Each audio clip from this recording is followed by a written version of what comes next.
تزکیہ نفس کو جہاد میں نفس بھی کہا گیا.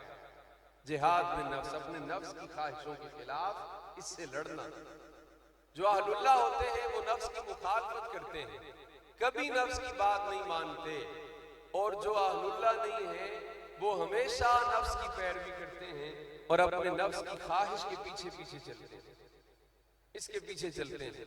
حضرت امام العارفین خواجہ با یزید بستامی رضی اللہ تعالیٰ عنہ کا بڑا معروف درس ہے مخالفت نفس میں، اپنے نفس کے خلاف چلنے میں.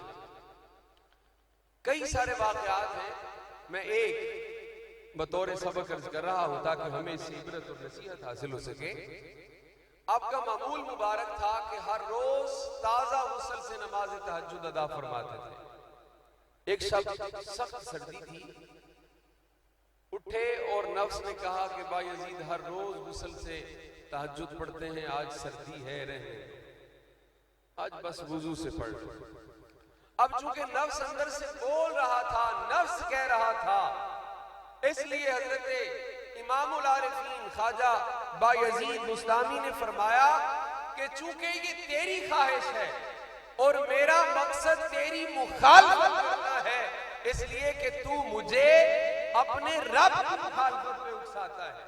قرآن مجید میں اللہ نے فرمایا ان النفس الامارۃ بالسوء، ان النفس لامارۃ بالسوء، بے شک نفس امارہ یہ برائی ہی کی دعوت دیتا ہے، برائی پر ہی اکساتا ہے.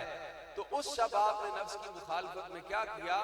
آپ نے کہا پہلے ایک دفعہ کرتا تھا، چونکہ اب یہ تیری خواہش ہے میں آج 70 دفعہ غسل کروں گا اور پھر میں 2 رکعت نماز ادا کروں گا. اب آپ غسل کرتے، سردی کی وجہ سے اس قدر سردی تھی، ٹھنڈے پانی سے خون جم جاتا اور آپ بے ہوش ہو جاتے، اور جب ہوش میں آتے تو دوبارہ پھر غسل کرتے. تو یہ ہے نفس کی مخالفت. اب جو نفس کے پیچھے چلے گا نفس اسے خدا سے دور لے جائے گا. نفس کی مخالفت بے حد ضروری ہے، اس کے بغیر کامیابی حاصل نہیں ہو سکتی ہے. حضرت ابو ہریرہ رضی اللہ تعالیٰ عنہ سے مروی ہے، وہ فرماتے ہیں کہ ہم ایک جہاد سے واپس آ رہے تھے کہ سید العالمین علیہ السلام نے فرمایا مرحبا بکم، تم لوگوں کو خوش آمدید ہے کہ تم جہاد اکبر سے، جہاد اصغر سے جہاد اکبر کی طرف لوٹ رہے ہو. جہاد اصغر چھوٹے جہاد سے بڑے جہاد کی طرف آ رہے ہو. تو لوگوں نے پوچھا قیلا ومل جہاد الاکبر یا رسول اللہ، لوگوں نے پوچھا کہ یا رسول اللہ وہ جہاد اکبر کیا ہے؟ ہم سمجھتے تھے یہ بڑا جہاد ہے، اس سے بھی بڑا جہاد ہے، تو وہ کیا ہے؟ تو آپ صلی اللہ علیہ وسلم نے فرمایا الجہاد النفس، اپنے نفس کے خلاف لڑنا یہ جہاد سے بھی بڑا جہاد ہے. دشمن کے ساتھ لڑنے سے یہ زیادہ بڑا جہاد ہے کہ بندہ اپنے نفس کے خلاف لڑے. تو جو بندہ، قرآن مجید میں اللہ نے فرمایا ارائیت من اتخذ الہہ ہواہ، آپ نے اس شخص کو دیکھا ہے جس نے اپنی خواہش نفس کو ہی اپنا معبود بنا لیا ہے. ہر کام اپنے خواہش نفس کے لیے کر رہا، اپنے نفس کی پیروی میں ہر کام کر رہا ہے. آپ نے وہ شخص دیکھا ہے جس نے نفس ہی کو اپنا معبود اور اپنا الہ بنا لیا ہے. تو نفس کو اپنا الہ اور معبود بنانے کا مطلب یہی ہے کہ اپنے ہر کام کے پیچھے مقصد نفس کی رضا ہو، بجائے اس کے کہ اس سے اللہ کی رضا مقصود ہو. تو جو ہوائے نفس میں اور خواہش نفس میں چلتا چلا جاتا اور اس رو میں بہتا چلا جاتا ہے، اس کے لیے اللہ سبحانہ و تعالیٰ نے فرمایا کہ وہ گویا ایسا ہے کہ جیسے اس نے اپنی خواہش نفس کو ہی اپنا معبود بنا لیا ہے. تو خواہش نفس کی پیروی سے اس کے اندر ہوا و حبس آ جاتا ہے، غفلت اور سستی کوتاہی آ جاتی ہے، خود غرضی آ جاتی ہے، اور خود نفسی، خود فریبی، خود پرستی آ جاتی ہے. اور اس سے انسان پھر یہ وہ برائیاں ہیں جن کے ذریعے سے، جن کی وجہ سے انسان اللہ سے دور ہوتا چلا جاتا ہے. حضرت خواجہ سلیمان توسوی رحمت اللہ علیہ کے پاس ایک شخص آیا، اس نے کہا حضور مجھے کوئی نصیحت فرما دیں، مجھے کوئی نصیحت ارشاد فرما دیں تو خواجہ سلیمان توسوی رحمۃ اللہ علیہ نے فرمایا کہ بھئی نصیحت یہ ہے کہ اگر خدا کو اپنے سے بہتر جانو، اللہ کو خود سے بہتر جانو، اور اگر اللہ کو خود سے بہتر نہیں جانتے تو کم از کم اپنے برابر کا تو جانو، کم از کم اپنے برابر کا تو اللہ کو جانو۔ وہ ناراض ہو گیا، اس نے کہا کہ آپ یہ مجھے کیسی نصیحت کر رہے ہیں کہ اللہ کو خود سے بہتر جانوں، اگر بہتر نہیں جانتا تو کم از کم اپنے برابر جانوں۔ جو اہل اللہ ہوتے ہیں ان کا انداز تربیت بھی جدا ہوتا ہے۔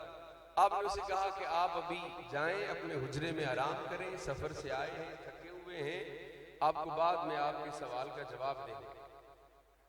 آپ نے اس کے ساتھ وہاں پہ بحث نہ کی، تکرار نہ کیا، وہ شخص چلا گیا اور آپ نے اس کے حجرے میں جہاں پہ اسے ٹھہرایا گیا تھا، اس کمرے میں جو کھانا بھیجا رات کا، اس میں 2 روٹیاں بھیجیں اور 2 ہی سالن بھیجے۔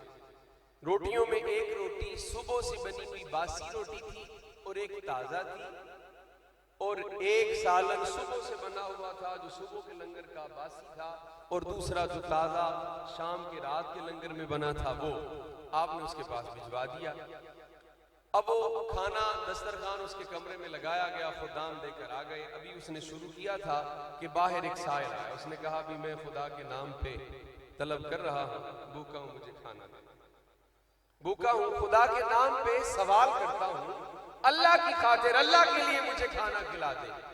اب اس صاحب نے کیا کیا کہ جو باسی روٹی تھی اور صبح کا سالن باسی وہ اٹھایا اور اٹھا کر اسے دے دیا، اور جو تازہ تھی وہ خود کھائی۔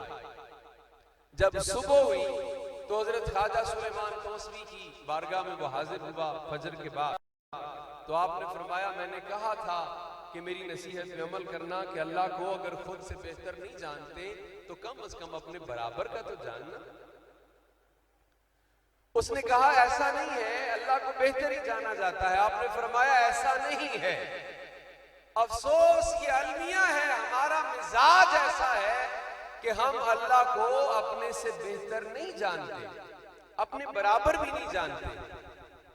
قرآن مجید میں اللہ نے فرمایا لن تنالوا البر حتی تنفقوا مما تحبون، اس وقت تک مومن تم نیکی نہیں پا سکتے ہو جب تک کہ وہ چیز اللہ کی راہ میں خرچ کرو جو تم اپنے لیے پسند کرتے ہو۔